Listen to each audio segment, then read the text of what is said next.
Alright, welcome to match number 2 of the Affinity Mirror. This hand is excellent, and I will keep it. So one thing I was discussing with my friend between the two matches is it was possible that the correct line was for him to attack with both of the Ravagers and threaten to stack up all of the Ravager counters on the same thing. So if he attacks with 2 Ravagers and if I block one of them with the Master, he moves the other Ravager's counters onto the one that I block and trades. The counter consideration is that if he does that, then maybe what I do is let him attack with 2, use my high life cushion to just take the damage, and then counterattack with my own Master, which puts him in a much thornier position. So I can't remember the exact board state, and I'm certain people who are watching on YouTube can go back and look at the video and see exactly what it was, but that was a thing to consider that I didn't specifically talk about.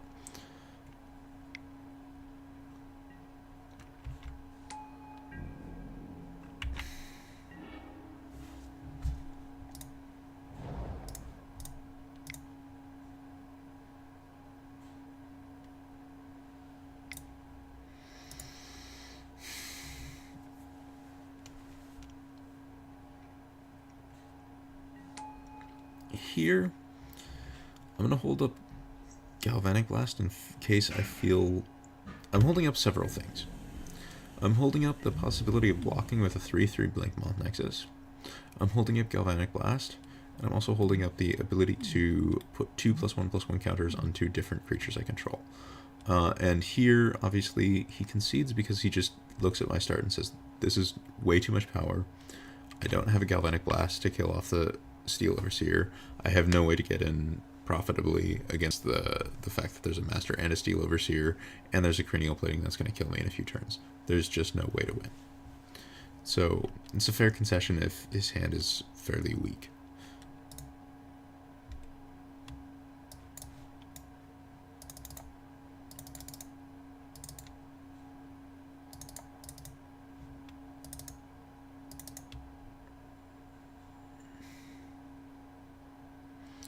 Alright, game 2.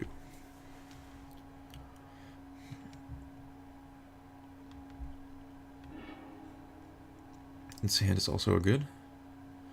Mostly off the back of the Steel Overseer. It's a little slow in that if he has removal, especially if he has a turn 2 grid, the Steel Overseer isn't coming down on turn 1, so it's possible that the Steel Overseer just dies without activating, especially if he has any kind of non-grid removal in his hand. It's definitely going to die. But this hand also has 2 main lands and a Ravager, which is quite good, and it does have a colored source for anything I draw later. So there's no way you mulligan a hand like this. This is far too good compared to the average. Interesting. Thoughtseize. I believe I will lead on the Thoughtseize over the over playing the Volscourge this turn. And take out whatever nasty payoff he's got. So I am...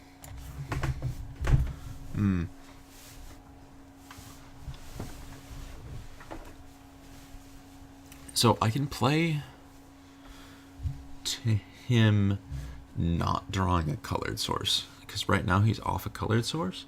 So I can say, alright, I'm going to just make plays hoping that you don't draw a colored source in the next 2 turns.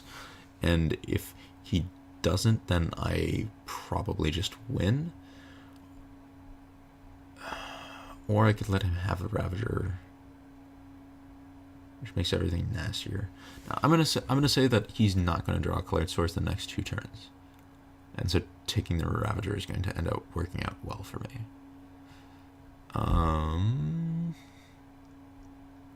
Yeah.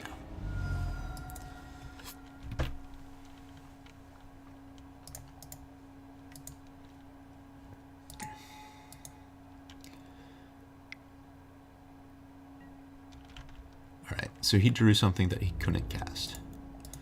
Possibly a land.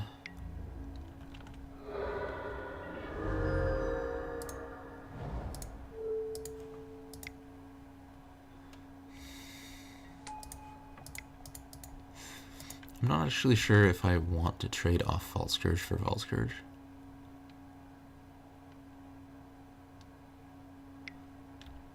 Ugh.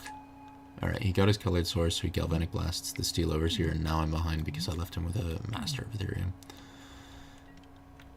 Only slightly behind, though.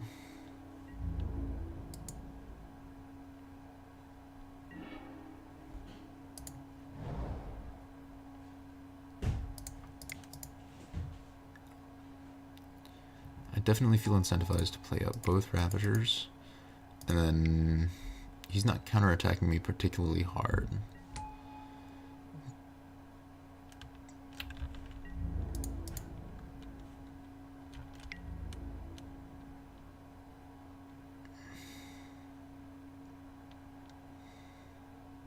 It'll be interesting to see if he blocks with the Ornithopter, because if he blocks with the Ornithopter, see, one of the things he might have considered wanting to do is blocking with the Ornithopter in order to threaten to, in order to try to entice me to sacrifice one of the Ravagers to kill the Ornithopter, so that I don't have the option, I have a harder time going all in on one of the Inkmoth Nexuses for lethal. So I'm at 1, 2, 3, 4, 5, 6, 7, 8. Okay, I'm not quite at the point where I can all in on a Nexus for lethal, but I'm pretty close.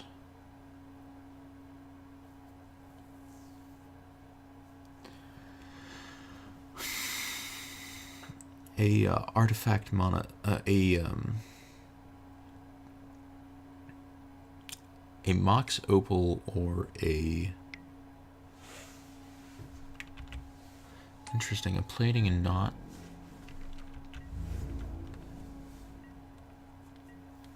I think he has another Galvanic Blast. It's the only reasonable explanation I can have for his behavior.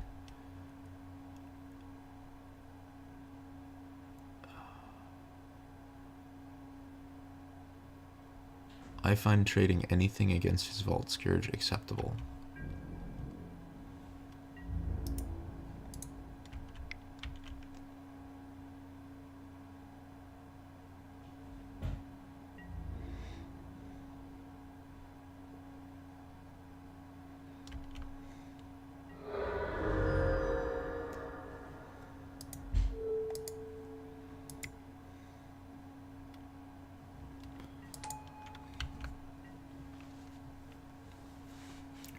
So he is constantly on the back foot because I am far too close to being able to attack with 2 potentially lethal Inkmoth Nexuses for him to be able to do much. So he's extremely constrained on his resources.